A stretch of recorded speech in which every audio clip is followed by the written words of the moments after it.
It is a very symbolic gesture that Prime Minister of the United Kingdom, Theresa May, is making.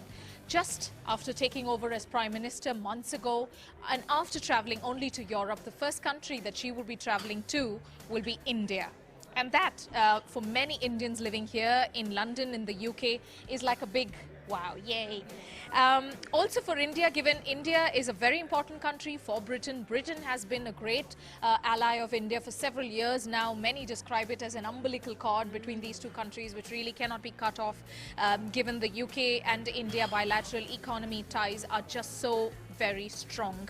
But what does this mean? And at this very interesting time of Brexit, when all of us are wondering just what's happening, what's going to happen, what does this visit mean? Are you hoping that this could strengthen the UK-India ties, the visit to India that Ms. May is making? Well, I'm a bit confused about her visit. Why India? But then it seems like good news because choosing India and so many Indian supporters in UK, so definitely it looks like there's going to be more harmony in future and lots of good news for Indians living in UK. Yeah, hopefully. Yeah, sure. I think it's a wise decision. She's chosen.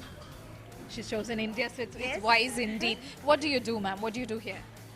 I'm a beauty therapist. You're a beauty therapist, yes, okay. But I work with lots of A-list celebrities as well. Right. So does this news of Brexit really affect you, affect your business on a day-to-day, or not yet? Are you seeing? Not yet. Not yet. Not yet. I'm all right at the moment, but I'm not sure. I'm still... Few of my clients have moved back to Europe, so it's 50-50. Yeah. Okay, so it's more of a wait and watch game.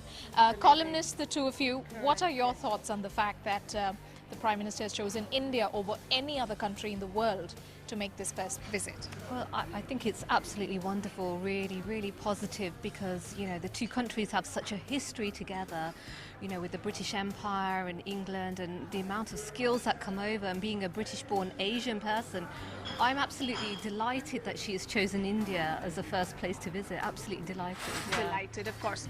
Come closer so we can see you as well, please. The fact that India and Indians living here contribute so very well to the economy, and skilled immigration has been one point of stress really, because for Britain there is this process of cleaning up that's happening. But India is one country which really sends a lot of skilled professionals. How do you put all of this together, and would you hope that the Indian government takes this up with the Prime Minister? I think it's a really great step. Indians are the second largest contributor to the UK, to the economy. So I think it's a really great step, and there'll be lots of talks about what's going to happen in the future, how we can work together in the future and just make the world a better place. Yes, hopefully so. Skilled immigration again. Absolutely, totally. I mean, we need in this country, we need skills from India. You know, a lot of our doctors, nurses, they're all from India, and we need them and we value them. So I think it's absolutely brilliant that that relationship continues, and we continue to have those wonderful skills from India. So yeah, absolutely. For sure indeed. There is going to be this crackdown that many are fearing, where there will be a lot of students who will hopefully keep coming to the UK, but then the post-study work visa was scrapped, because of which many students decided that maybe UK is not after all a very good destination, because you come here, you study here, but you can't work here. And finding work given these interesting times is going to be very difficult indeed. And also a crackdown on immigration, where British companies have been given this diktat that unless you're very convinced that a British national cannot perform those duties or that job, then you go ahead and hire. So hopefully these are some things that the Indian Prime Minister will take up. Were you at Wembley at all when the Indian Prime Minister was here just exactly 1 year ago?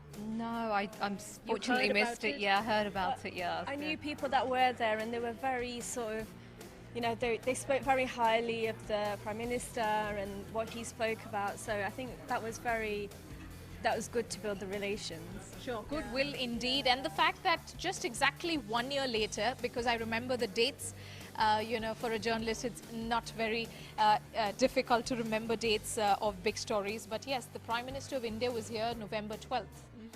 And November 6th and 7th with Theresa May in India. It's exactly about a year.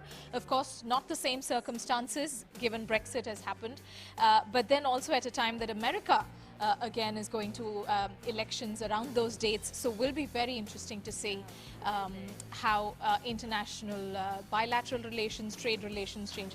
Any request to Ms. Theresa May from the Indian diaspora, the Indian community, on the things that she should take up? Wear a sari. Oh yes, hopefully we'll see that. Hopefully we'll see Miss May wearing a sari. Maybe Diwali as a public holiday would be also good. So, Yes. This has in fact been a petition where many Indians who've been living here have been hoping that Diwali will be made a public holiday. So another petitioner indeed, one more to that number.